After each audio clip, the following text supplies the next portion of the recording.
Assalamualaikum warahmatullahi wabarakatuh. Bagaimana kabarnya hari ini teman-teman? Sehat? Alhamdulillah sehat. Teman-teman, walaupun saat ini kita belajar dalam kondisi seperti ini, pembelajaran jarak jauh, namun Bu Fitri harap kalian yang ada di rumah saat ini tetap semangat belajarnya, tetap termotivasi untuk belajarnya. Teman-teman, hari ini kita akan belajar mengenai teks prosedur. Kalian tahu apa itu teks prosedur? Untuk lebih jelasnya, mari bersama-sama perhatikan paparan dari saya berikut ini. Oke anak-anak, sekarang kita belajar mengenai teks prosedur. Silakan diperhatikan dengan baik dan dengarkan dengan saksama. Pada kegiatan pembelajaran kali ini, tujuan pembelajarannya apa sih? Kenapa sih kita harus belajar mengenai teks prosedur? Maka ada dua tujuan pembelajaran untuk teks prosedur. Yang pertama yakni siswa dapat menganalisis struktur dan kebahasaan teks prosedur. Yang kedua, siswa terampil untuk mengembangkan teks prosedur dengan memperhatikan hasil analisis terhadap isi, struktur, sekaligus kebahasaannya. Ini merupakan tujuan pembelajaran kita untuk teks prosedur.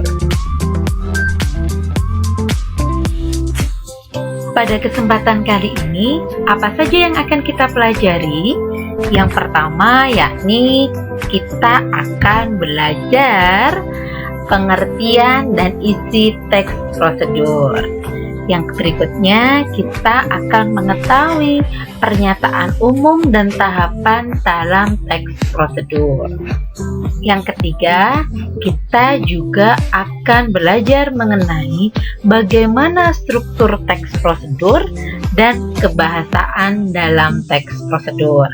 Dan yang terakhir, tentunya kita diharapkan untuk mampu menyusun teks prosedur sesuai dengan struktur dan kaidah kebahasaannya.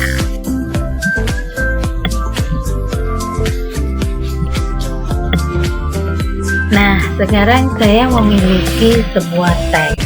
Nah, dalam teks ini ada 3 warna kalau kalian perhatikan. Ada yang warna putih, ada yang warna hitam, dan ada yang warna kuning. Nah, yang warna putih di situ bisa kalian baca sendiri. Sudah? Sekarang silakan dibaca yang warna hitam. Oke, lanjut silakan dibaca yang warna kuning.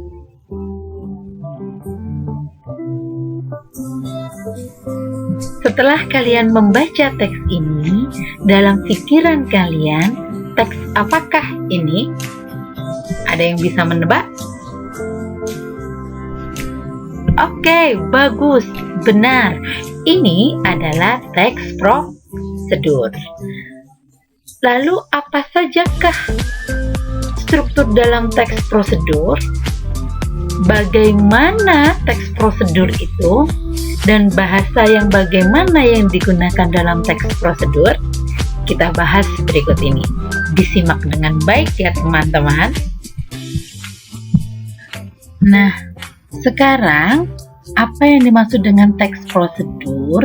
Misalkan kita akan membuat mie instan, pasti ada langkah-langkah yang harus kita lakukan untuk membuat mie instan. Atau kita akan membuat konten TikTok. Nah, tentunya pasti juga ada beberapa cara yang harus dilakukan untuk membuat TikTok. Nah, langkah-langkah itulah yang bisa dikatakan sebagai teks prosedur. Jadi, teks prosedur dapat dikatakan adalah jenis teks yang menunjukkan dan menjelaskan sebuah proses dalam membuat atau mengoperasikan sesuatu yang dikerjakan melalui langkah-langkah sistematis atau teratur dan tentunya harus berurutan.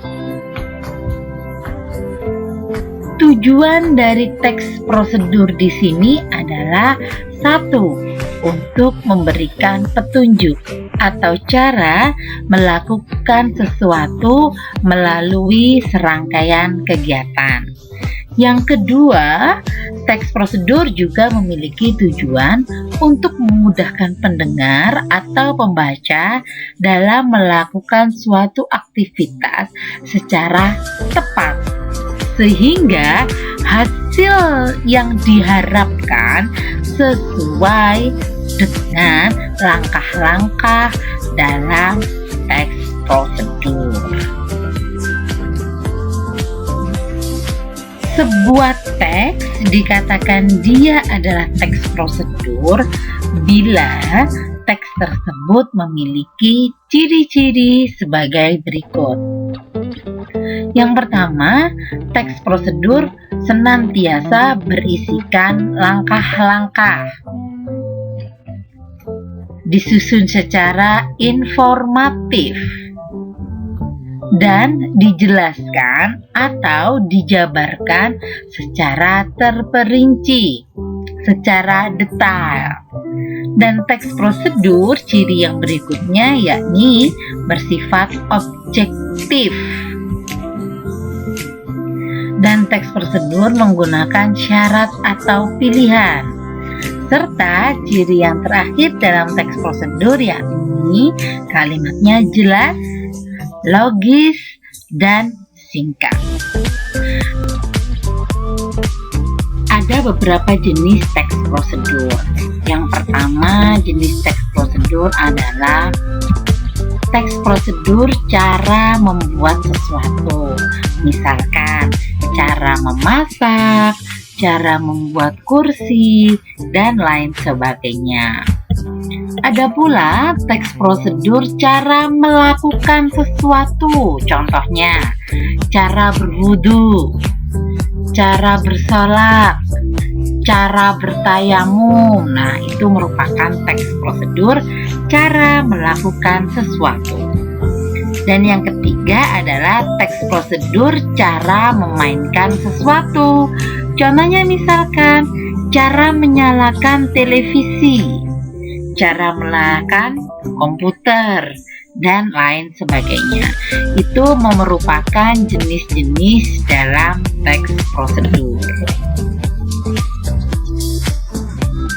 Di dalam bahasa Indonesia, kita mempelajari berbagai macam teks. Lalu, apakah yang membedakan antara teks satu dengan teks yang lain? Yang membedakan yakni pada struktur teksnya. Nah, teks prosedur memiliki struktur yang berbeda dengan teks-teks yang lain. Struktur dalam teks prosedur meliputi 1. Bagian tujuan, 2. Bagian material, dan 3. Bagian langkah-langkah. Apa itu bagian tujuan, apa itu bagian material, dan apa itu bagian langkah-langkah? Simak slide-slide berikutnya. Bagian tujuan. Bagian ini berisikan tujuan dibuatnya teks prosedur tersebut atau hasil akhir yang akan diperoleh dalam teks prosedur yang kita buat. Berikutnya yakni bagian material. Bagian material ini berisikan bahan, alat, atau material-material yang diperlukan. Pada umumnya, penggunaan bagian material terdapat pada teks prosedur tentang membuat barang atau minuman. Jadi, bagian material yang memuat bahan dan alat tidak terdapat pada semua jenis teks prosedur, hanya pada beberapa jenis teks prosedur. Nah, dan berikutnya yakni bagian langkah-langkah. Langkah-langkah ini merupakan salah satu ciri yang menonjol pada teks prosedur. Nah, pada bagian ini berisikan langkah-langkah yang harus ditempuh untuk memperoleh hasil sesuai dengan tujuan teks prosedur. Pada bagian ini, setiap langkah harus dilakukan atau harus ditulis secara urut atau runtut, sehingga pembaca maupun pendengar itu mampu melaksanakan apa yang ada di langkah-langkah tersebut dan mencapai hasil dari teks prosedur yang diinginkan. Ketika kita membuat sebuah teks prosedur atau kita membaca sebuah teks prosedur, pasti di situ terdapat kaidah-kaidah kebahasaan yang bisa dikategorikan sebagai salah satu ciri dari teks prosedur. Di dalam teks prosedur ada kata ganti atau pronomina. Selain itu, di dalam teks prosedur juga ada konjungsi temporal dan ada kata material atau tingkah laku serta kalimat imperatif, deklaratif, serta interrogatif. Kita bahas satu persatu berikutnya. Yang pertama yakni kata ganti. Nah, kata ganti di sini yakni berfungsi untuk menggantikan benda dan menamai. Contohnya, nya, mereka, kita. Nah, itu adalah kata ganti. Yang berikutnya yaitu kata hubung. Di sini bertugas untuk menghubungkan dua klausa atau lebih. Yang pertama ada kata hubung syarat, ada jika, apabila. Lalu juga ada kata hubung atau konjungsi temporal, yakni kemudian, setelah itu, lalu. Kaidah kebahasaan yang berikutnya dalam teks prosedur ada kalimat imperatif, deklaratif, dan interrogatif. Kalimat imperatif itu merupakan kalimat perintah. Bisa di situ dilihat contohnya adalah campurkan semua bahan. Nah, itu kalimat imperatif. Sedangkan kalimat deklaratif atau kalimat berita di situ dicontohkan kadang-kadang pecahan kaca ditambahkan. Nah, itu. Lalu berikutnya juga ada kata kerja material. Kata kerja material itu kata kerja yang merujuk pada suatu tindakan fisik. Contohnya memotong, mencuci, itu adalah kata kerja material. Nah, teman-teman, dalam menyusun teks prosedur, ada baiknya kita memperhatikan langkah-langkah berikut ini. Yang pertama yakni menginventaris macam-macam kegiatan yang pernah atau dapat dilakukan. Yang kedua, menentukan tema kegiatan. Dalam mencari tema kegiatan, kalian tidak usah sulit-sulit. Cukup perhatikan lingkungan yang ada di sekitar. Misalkan ketika kalian melihat ada perkebunan, gimana ya caranya kalau kita bikin teks prosedur, cara mencangkok. Nah, itu juga bisa. Jadi tema cukup perhatikan pada lingkungan sekitar saja. Lalu juga membuat kerangka dalam bentuk topik kegiatan secara garis besar. Lalu kalian juga bisa membuat sistematika kerangka dengan benar dan mudah dipahami oleh pembaca. dan mengumpulkan bahan, serta yang terakhir adalah mengembangkan kerangka menjadi sebuah petunjuk yang jelas dan lengkap. Ini yang harus diperhatikan. Oke, next, di penghujung ini ayo kita berkreasi dengan teks prosedur. Apa yang harus kalian lakukan? 1. Tentukan teks prosedur yang akan kalian susun. Tentukan temanya. Kira-kira aku mau buat teks prosedur tentang apa ya? Tidak usah yang terlalu sulit, teman-teman. Cukup perhatikan lingkungan sekitar. Yang kedua, kumpulkan sebanyak mungkin informasi mengenai topik yang akan dibahas. Yang ketiga, tentukan pernyataan umum, material, langkah-langkah teks prosedur tersebut. Dan yang berikutnya, susun teks prosedur tersebut menjadi sebuah teks prosedur yang utuh dan runtut.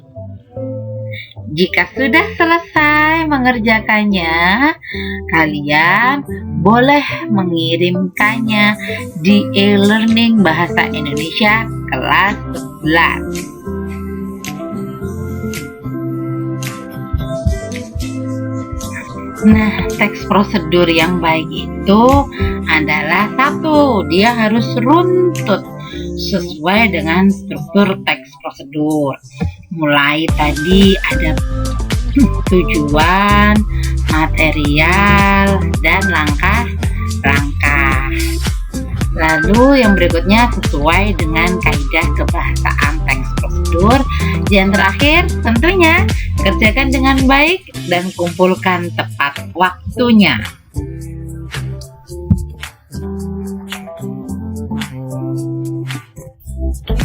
Sekian pemaparan dari saya. Semoga apa yang sudah saya jelaskan tadi bisa kalian terima dengan baik dan tentunya bisa mempermudah kalian nantinya ketika membuat teks prosedur sesuai dengan tema yang sudah kalian tentukan sendiri. Akhirul kata dari saya, tetap semangat belajarnya, selamat mengerjakan, dan wassalamualaikum warahmatullahi wabarakatuh.